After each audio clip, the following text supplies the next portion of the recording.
تعطين بجنون.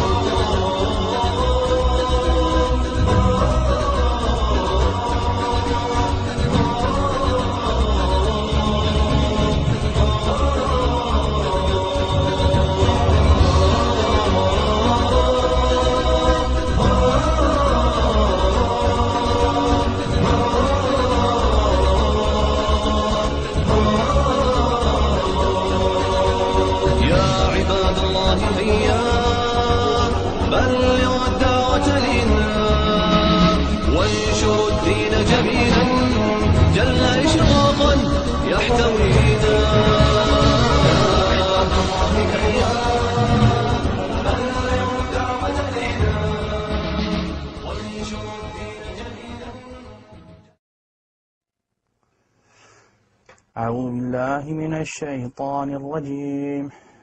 أفلم يسيروا في الأرض فتكون لهم قلوب يعقلون بها أو أذن يسمعون بها فإنها لا تعمى الأبصار ولكن تعمى القلوب التي في الصدور. Someone told me, a kid or a teacher, they said, you know, you can't do that, you're blind. And I didn't know what blind was. So when I went home, I asked my mom, so what's blind? And she said, you're not blind, you just can't see. When I took my shahada and I was hearing the Quran, I heard that ayah.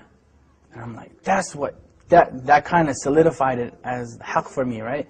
Because Allah said that literally. He said, you know, it's not your eyes that can't see, but it's the hearts that are what actually grow blind, right?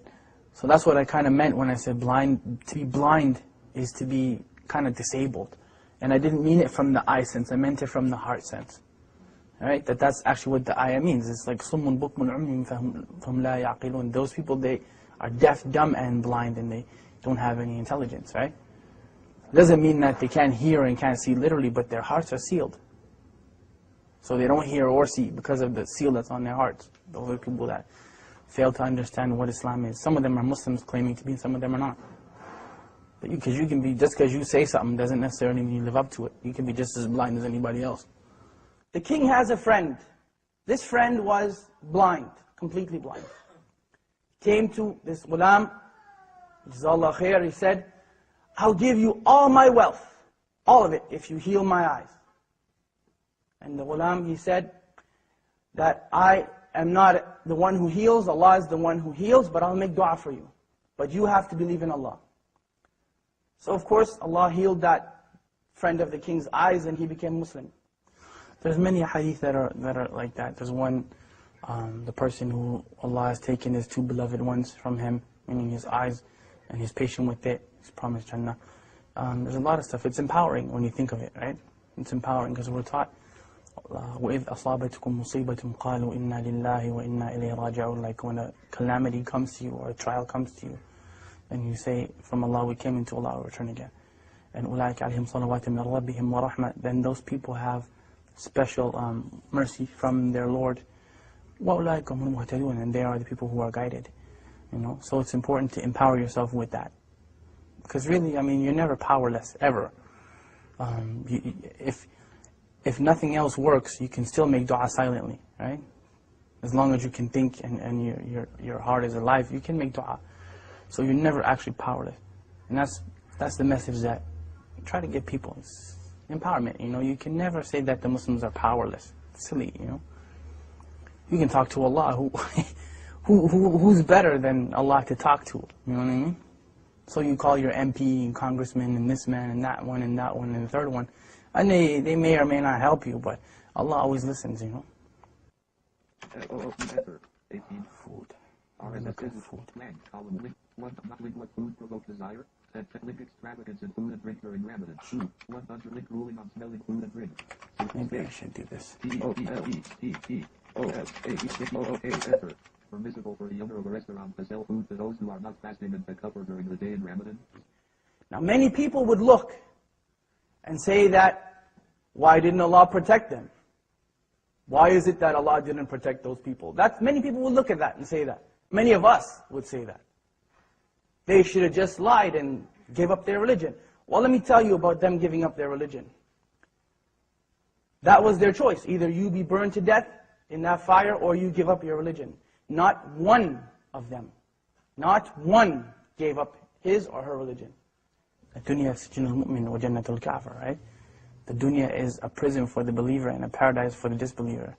And we're taught أصبروا وصابروا ورابطوا واتقوا الله لعلكم تفلحون. Like, be patient and steadfast and have taqwa for Allah that you might be successful. Like, there's no end. Say to my servants, do not despair the mercy of Allah. Inna Allah yaghfiru dhunuba jami'a. Allah forgives all sins. Like, we're taught those things in the Quran. We're taught them in the Sunnah, and we're taught them by the companions of Muhammad sallallahu alaihi wasallam. So there's no end to the encouragement that we've been given. There's no end to it, you know. And especially from look who the one who's giving you the encouragement is. SubhanAllah. Like, it's not just people get that twisted when we think that, you know, Quran is just kind of a book where we read it in a nice voice and we recite it in Ramadan, but it's the kalam of Allah. Like, it's the literal speech of Allah. So who better to encourage you than, you know, than Allah subhanahu wa ta'ala, right? Anything, I mean, not being able to see in a wheelchair, poverty, whatever your issue happens to be. Who's better at encouragement than Allah? I mean, we can remind you, but the source is from Allah subhanahu wa ta'ala. Inna dhikra tanfa'al mu'minin. You know, remembrance, reminder benefits the believers. Right? Oh! For two. You got it, bro. Yeah, you kidding, right? No, wallah, you did it. Alright. I get it. Oh! I was swish. Bismillah. Buna, you got that one, right? I got it. That was a good one. That was the best. We can go home now and pack that one up. That was a good one. إِنَّ الَّذِينَ آمَنُوا وَعَمِلُوا الصَّالِحَاتِ. Those who believe and do righteousness. لَهُمْ جَنَّةٌ تَجْرِي مِنْ تَحْتِهَا الْأَنْهَارُ. And that's the proof that I'm using. Allah promised those people that. Paradise and gardens under which rivers flow. And this is the important part of the ayah when we say, ذَلِكَ الْفَوْزُ الْكَبِيرُ.